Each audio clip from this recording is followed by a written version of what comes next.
Good afternoon, everyone, and welcome to my talk titled The Final Frontier in Cybersecurity Understanding the Role and Importance in Securing Hardware Designs. My name is Patanjali Srishti, and today's talk will be structured as follows. I'll start off with a brief introduction about myself, and I'll then talk about why we need to focus on hardware security or why securing hardware designs is important. Uh, and I'll talk about the various security issues that pop up when we talk about securing hardware designs and what are the challenges that we face in today's world. And then I'll use that to serve as the motivation for talking a little bit about my research and what are the kind of problems that I'm looking into. And I've tried to keep the talk fairly at a high level. But if you feel that we need to explore any of these topics in detail, I have some background slides and I can do that as well.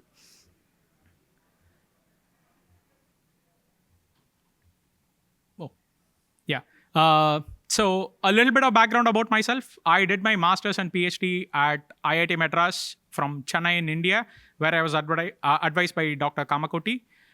So as a part of my PhD thesis, I focused on developing AI techniques for energy efficient computing, where I tried to leverage AI models for solving the gate sizing problem at the design level. And I also worked a little bit on microarchitectural security and network security.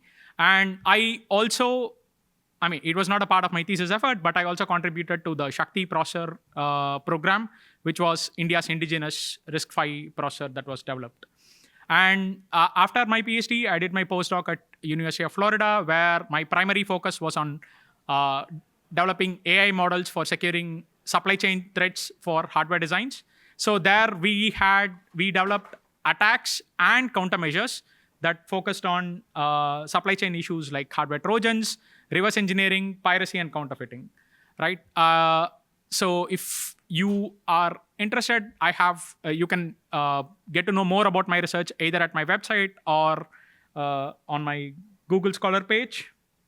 So, like I said, broadly, my research can be categorized into three fronts. So I have worked on the hardware layer, the software stack, and the network stack. So for today's talk, I'll be primarily focusing on the research problems and the research solutions that I've developed at the hardware layer, right? So let's start at a very high level. Like, why is hardware security important and why should we even focus on it, right? So if you look at the modern hardware designs, they are no longer monolithic entities. They are no longer entities made by just one company, but they consist of multi-million gates or multi-billion transistors, and a lot of these components are made by vendors from across the world, right? And they interact with the design at different abstractions at different points in the life cycle, right? And this is done because you have, from an end user perspective, the chip designer has to meet three primary objectives. One is complex user requirements. So today, if you look at your mobile phone and your desktop PC, you no longer make a distinction. At some point, we accepted that our mobile phone was a compute device that had reduced capabilities. But today, when you play a YouTube video, you expect your mobile phone to give you the same performance and quality that a desktop PC does. But if you look at it from a system design perspective, your mobile phone is a device that has reduced or that has a non-constant power source, but your desktop PC has a constant power source, right? So it presents an interesting system design challenge, but from an end user perspective, they are no longer making the distinctions between reduced or between a mobile device and a desktop device. And as you grow across technology nodes, the challenges of fabricating these devices at lower technology node becomes more and more complex. So today, we all must have heard about stories of Intel trying to raise the yield at 3 nanometer devices, and they have still not been able to get the acceptable yield for manufacturing consumer grade devices. And on top of it, the time required or the time allocated to make or manufacture these devices is becoming increasingly shorter. So you have a complex device that is designed to meet complex user requirements being manufactured at an increasingly challenging technology node, and the life cycle allocated for designing this entity is now becoming shorter, right? So this is one of the primary challenges that you have in today's hardware design ecosystem, right? Now, if you look at it at a slightly higher abstraction, right? You can see that we have officially entered the IoT era, right? So today, IoT is no longer an esoteric term. We live in a world where we have connected devices surrounding us, right? So today, it's estimated that we have 32 billion devices connected devices that are deployed, right?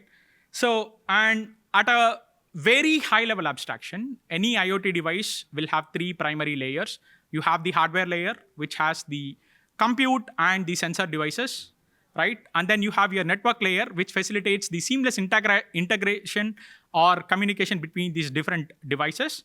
And then you have your software layer, because today your IoT devices are not just expected to communicate with each other, but they are also expected to be smart, right? So you have at the application level, you have your AI modules that receive the information from these sensor layers, and they do some slightly intelligent processing, right? And IoT is expected to be like, so it's not going anywhere. It's expected to be, it's a huge moneymaker, and it's seeing massive adoption across different domains, right? But when you look at these IoT devices from a system design standpoint, right? So there are some interesting challenges. The first of which is that primarily IoT devices are resource constrained. That is, you don't expect them to have a constant power source. These devices are often expected to work with whatever energy sources that are readily available, right?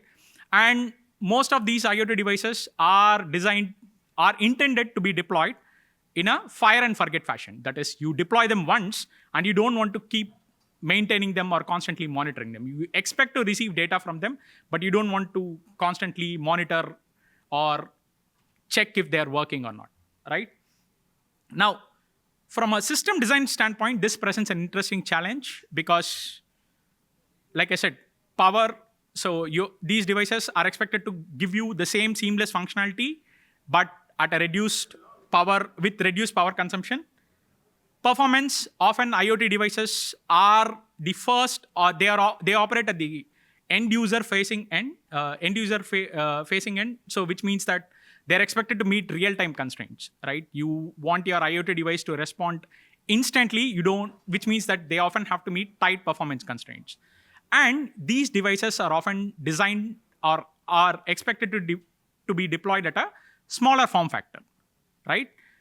And one of the most interesting challenges is that traditional security solutions cannot be deployed right out the box when you think about an IoT device, right? Why? Because traditional solutions that work for desktop or server class processors assume that you can either integrate them at the design level, or you can sort of trade off on any of these power or performance penalties. You can afford these penalties, but when you think of an IoT device, you can't, because they operate with these extremely tight margins, you can't trade off on the margins that are available for you to trade off on are extremely less, right? So for today's talk, again, like I said, we'll be focusing on the security issues, right? So now if you look at the security issues, as the number of IoT devices have scaled up, this number of incidents of cyber attacks on these devices have also been scaled up, right? So this is from a survey that was done in 2022. And so the rightmost bar only accounts for the number of cyber attacks that for the first half of 2021, right? So as you can see that there is a massive increase in the number of cyber attacks, right? So, and again, these attacks are scaling across domains, right? So when you try and look at the challenges of securing these IoT devices, right? The first is IoT devices don't have a standard life cycle. So when you think of an IoT device, they are mostly, you expect to build an IoT infrastructure using parts that are already available, right? So you don't, which means that they don't go through the traditional verification processes. They're often built out of parts that are readily available in the from a third party vendor, and which means that they don't go through the traditional auditing process.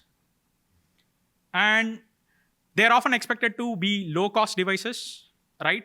And in most cases, the devices that are connected with each other were never meant to communicate in the first place, right? So if you take the case of the Philips smart bulb, right? The smart bulb was essentially supposed to be just a bulb. It's supposed to be a device that lights up your room, right? But by connecting it to a Wi-Fi module and then building an app, right? You have now enabled the device to communicate with other devices, but the fundamental functionality of your bulb still remains the same, that it's supposed to light up a room, right? So these devices that are now becoming smarter were never intended to communicate with other devices in the first place, right? So, and the recent reason why there is an increase in the number of supply chain attacks is that supply chain shortages are forcing vendors to rely on third-party resellers, which leads to, so standard supply chain, you have auditing processes, you have authorized vendors who are vetted and who go through an auditing process. But a third-party vendor, like if you go to Amazon, you see that the same device is sold by Amazon and from a third-party vendor. You don't really expect the third-party vendor to hold or uphold the security guarantees, right? He can sell you a fake counterfeit device, which is still labeled as the OEM, right? So, and the incidence of these kind of attacks has grown in recent times because of the supply chain shortages that happened since 2019, right?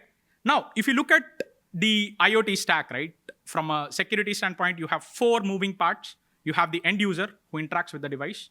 And like I said, you have your hardware layer, the application layer, and then you have your OS or the firmware layer, right?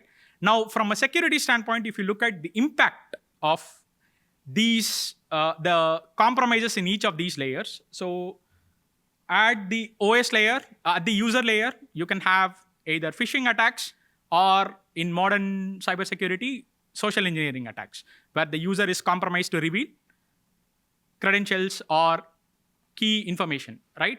Now, if you look at the relative impact of those kind of attacks, they are relatively minimal because they are restricted to that particular user, and you can easily fix it, either by changing the credentials or by revoking access, right?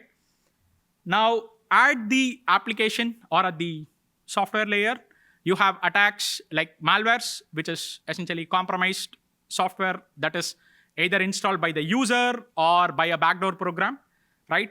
It is slightly more severe, but then again, you can always implement patches. You can always remove or delete the program, right? Now, at the firmware, it's slightly more serious because the same firmware is deployed across devices. So now you have to go and trace the devices that are affected and then remove or issue a patch, right? But any attack at the hardware layer, right? So if you look at the relative impact, it's much more severe because unlike your software or the user stack, your hardware cannot be patched, right? Once you bake your hardware in, once you tape it out, your hardware remains baked. So any vulnerability that is discovered on the hardware stack now becomes a critical resource, right? And any patch that you deploy at the software layer can have unintended consequences like compromise on performance, compromise on power consumption, right? Or you might have to resort to third-party hardware to mitigate the security threats, which will now incur additional costs, right? So thus, you can see that you are entering an era where more and more devices are connected with each other, right? And security now becomes a critical parameter when you try to design your systems. And if you look at the relative impact, right? Unlike software stack, where you can at least patch it or you can try and deploy any countermeasure after afterwards, hardware vulnerabilities remain a critical thing because your hardware cannot be patched, right? And patching after deployment incurs critical penalties, which will fundamentally impact the performance of the device, right? So, and when you try and look at hardware security issues from an IoT perspective, any solution that you now deploy, right, should also not affect the fundamental power and performance guarantees, right? So now let's try and look at, so we have now seen why hardware security is a critical problem. Let's try and spend a couple of moments on trying to understand what are the security issues that manifest when you try and talk about the hardware stack, right? So the diagram here shows a very condensed view of the hardware supply chain, right? By and large, you have your IP vendors, right, who provide some or more of the IP blocks or the intellectual property or the hardware components that go into your final silicon. And then you have your system integrator, right, who takes all these blocks, and your system integrator can develop their own in-house blocks and puts them together and sends them to the foundry for fabrication. And the foundry manufactures these devices and then sends them to the testing facility where they are tested to see if they work. And then they are packaged and then sold to the end user who uses them, right? So an example of IP vendor is a vendor like Broadcom or Qualcomm, who makes these Wi-Fi chipsets. An example of system integrator would be a company like Apple, right, who makes mobile phones. Foundry is TSMC. Example of testing facility, again, is the testing facility that Apple has. And the end user, again, we are all examples of the end user, right? So the advantage of this kind of a distributed supply chain model is that instead of one entity trying to solve all the challenges, you have dedicated entities trying to solve the challenges of manufacturing and electronic design, right? So for example, the challenges of manufacturing a design reliably at lower technology nodes is now becomes the sole responsibility of the foundry, right? Which means that the system integrator can just focus on integrating the IP blocks to meet the user demands, right? And because you have these entities distributed across the globe, your design productivity improves, which means that you can meet aggressive time to market demands, right? So, right?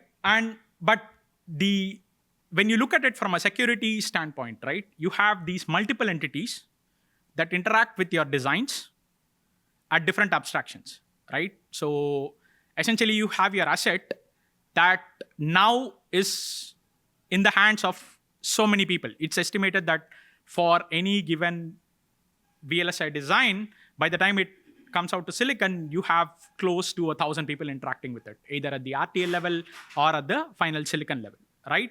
So which essentially means that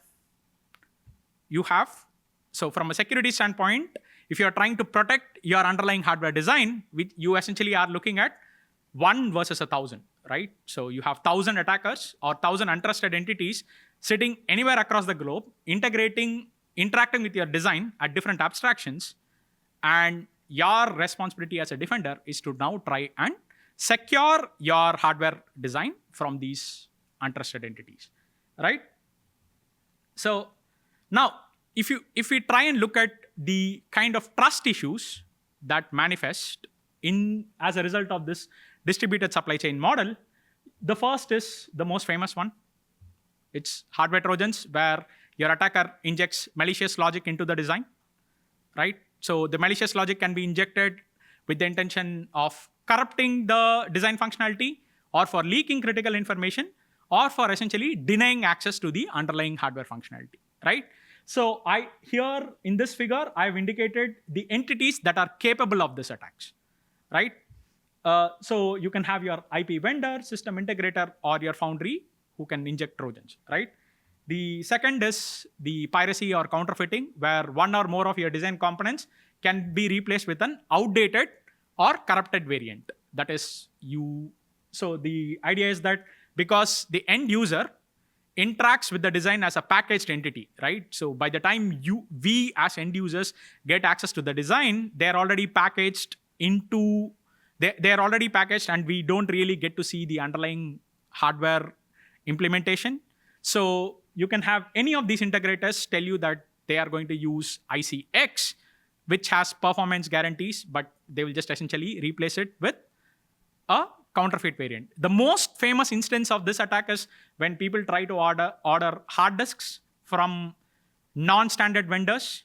So they'll essentially get the hard disk case, but which says that it's a 1 TB hard disk, but when you open it, you'll see that you'll have 4 USB sticks, right? So at the firmware level, it will say that, oh, the hard available space is 1 TB, but when you actually try and physically inspect it, you'll see that it's just a series of 4 USB sticks put together, right? So that's an example of a piracy or a counterfeiting attack.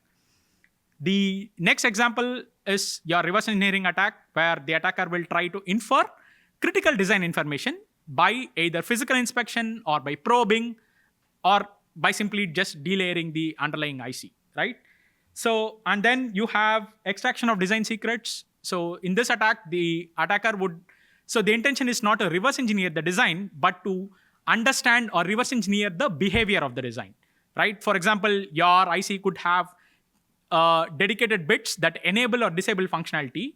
And the objective of the attacker in this scenario would be to try and understand which registers essentially contain those bits, right? And finally, you have side channels, right? Such as where the attacker tries to infer or glean knowledge about the underlying computation by using non-standard channels, such as by monitoring the power supply, by monitoring the electromagnetic radiation, or by monitoring the power consumption, right? So now, so these are the trust issues, right? So when we try and see, so let's try and take a look at what are the challenges that we face when we try and secure the underlying hardware, right? So the first challenge is that your design flows or traditional design flows do not support security integration.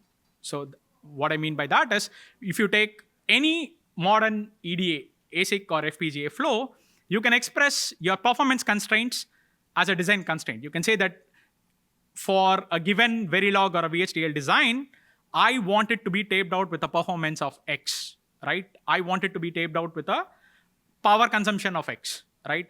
You can impose performance, area, or power constraints, but there is no way for us to go ahead and then impose security constraints, right?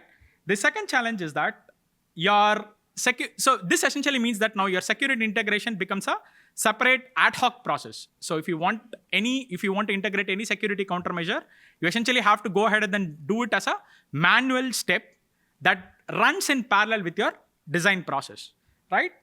But now if you look at your design, as it goes through the supply chain, you see that at a high level, your design starts off as a RTL or a high level abstraction such as a Verilog, VHDL, BlueSpec, Chisel design. And then at the system integration stage, you have a completely integrated design, which will again be described in a high level modeling language such as Verilog, VHDL. And as it goes through the physical design process, it gets transformed into a series of gates, it gets transformed into a series of transistors, and when it goes to the, when it gets sent to the foundry, after tape out, it becomes a silicon wafer, right? So, and once it gets packaged, it goes into a board or it becomes a fully packaged IC, right? Now, there are two challenges here. Any countermeasure that you integrate must be resistant against all these design transformations, right? So as you can see, something that essentially starts out as a software essentially becomes physical hardware. So any countermeasure that you integrate must remain immune to these transformations, right? The second challenge is that as you go further down your design flow, your design becomes more and more opaque. That is, when you look at your design as a Verilog code, you can actually see the code, you can inspect what each and every line does. But at the final silicon, you're essentially trusting that the design does what it is intended to do, right? So if you are trying to integrate countermeasures at the downstream nodes, integration of these countermeasures becomes a challenge. At the upstream nodes, ensuring that they remain, that they don't get thrown out during the design transformation process becomes a challenge, right? And finally, as we start manufacturing bigger and bigger, larger and larger designs, any countermeasure that you deploy must also scale along with it, right? So the second challenge is that when you, let's say somehow you are able to magically integrate security countermeasures, right? So now the way it traditionally goes is you first optimize your design for a given target, which is performance, area, or power. And then you identify, for a given security constraint, you identify the regions that need to be protected. You integrate your countermeasure. But then what happens is you realize that it violates the power, performance, or area guarantees, which means that you again try to optimize, so now it essentially becomes a cyclical process, right? So because your design flows do not allow you to seamlessly integrate security constraints, you have to go for a ad hoc security integration flow, which essentially creates this chicken and egg cycle, right? So, and this primarily happens because you don't have a security metric. Like I said, if I give you two mobile devices, you can compare them in terms of battery usage, you can compare them in terms of memory, you can compare them in terms of the underlying processor performance, you can compare them in terms of form factor.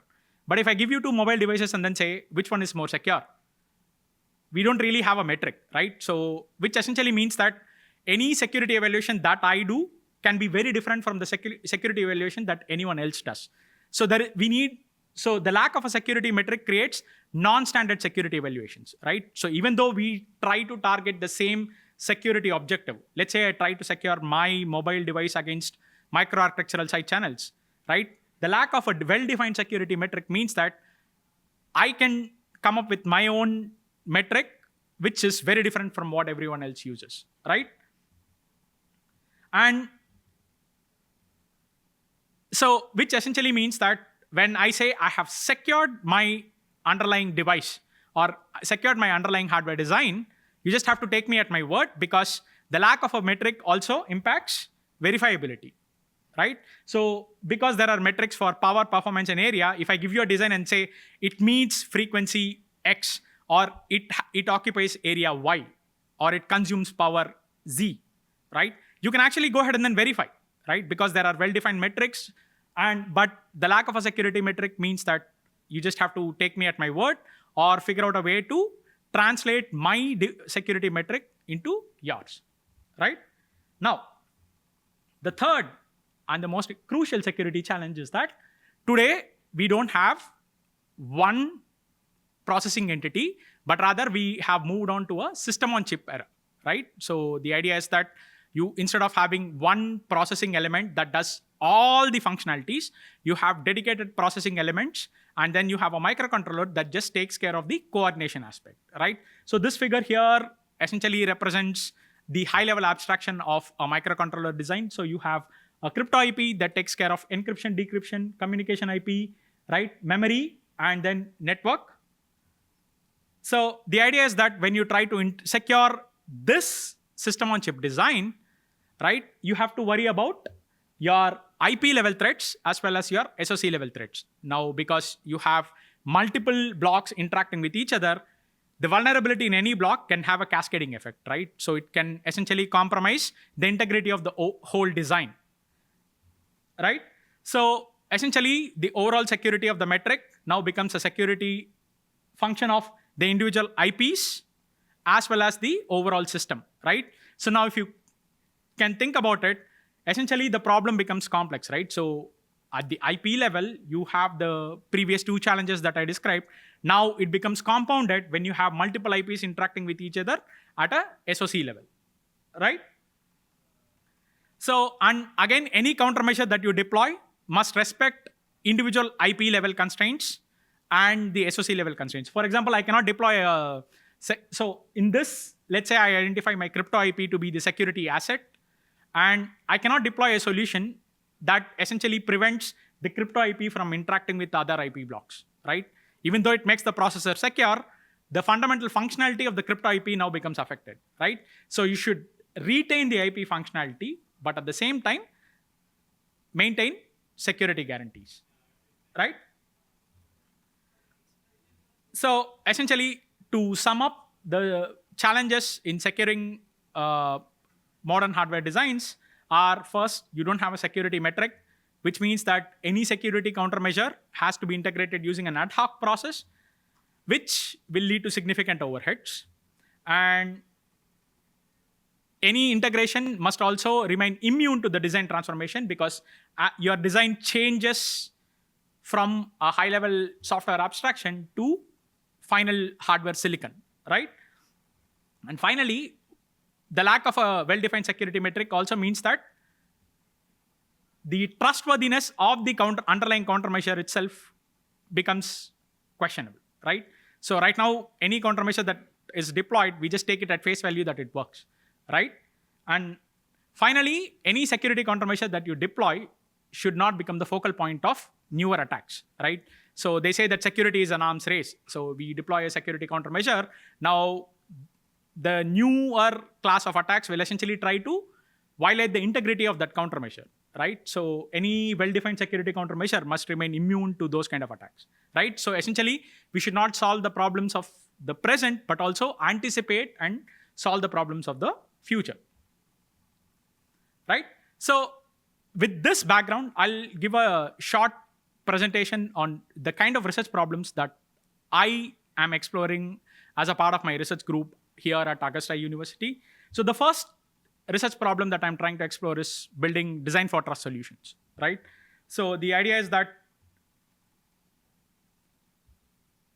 as I mentioned, so current design flows, they integrate security as a separate entity, and we saw the challenges that arise with that.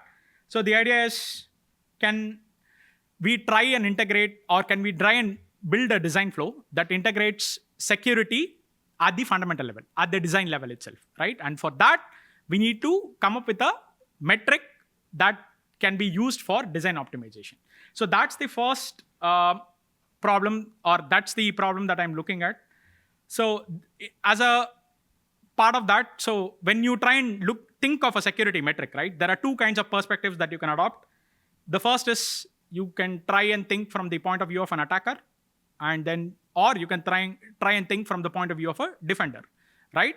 So if you try and think from the point of view of an attacker, right? So an attacker has to win once. That is, given a design, he just has to find one vulnerability to exploit, or one region in the design where they can deploy the payload or exploit the vulnerability, right? So essentially, the thing is, they have to win once. But if you try and think about it from a point of view of a defender, right? Defender has established stronger guarantees. That is, given a design, an ideal defender should protect the design from all vulnerabilities, must secure all the regions of the design, right? Now, there are two ways of going about it. The first way is, you just enumerate all the vulnerabilities, right? Identify all the regions for a given vulnerability, identify all the regions that are susceptible, and then just deploy your countermeasure in those regions, right? So the drawback of this approach is that you need to know all the kinds of possible attacks, which in and of itself is challenging, right? Even if you enumerate all the existing attacks, you can still be vulnerable against zero-day or unknown attacks, right? And you cannot verify, right? So I can say that these are all the attacks that I consider, but are they practical? Can they be implemented? What are the attacker assumptions that I made, right? What is the threat model that I operate on, right? So the second approach is, can we derive security property or vulnerability as a function of the design itself, right? So just to give an analogy of how this works is, so say you go to a doctor, right? Now the doctor can try and identify what is actually going on and then prescribe a medication for that. Or the doctor can just try prescribing medications randomly, see what works, and then try and infer what is actually wrong with you, right? But the approach that works in the long time is identifying the root cause and then dealing with it, right? So the second approach, or the approach that we are currently trying to adopt, is similar to that. So can we try and derive vulnerability as a property of the underlying design itself, right? So here we have two different directions. The first is, like I said, derive security as a property of the underlying design. The second is, can we come up with a tunable security metric? So the idea is, so if you take the same Intel processor, right, it can be deployed on a server class machine or a desktop or a laptop class machine, right? But if you look at it from a threat analysis perspective, the class of threats that I deal with at a server level and the class of threats that I deal with it from a laptop or a desktop class of machine is very, very different, right? And so essentially, it means that the same security objective. For example, at servers, I'll be worried about DDoS, I'll be worried about data leakage and things like that, but I'm not really worried about someone physically accessing the server, right? Because it's going to be deployed in a data center. But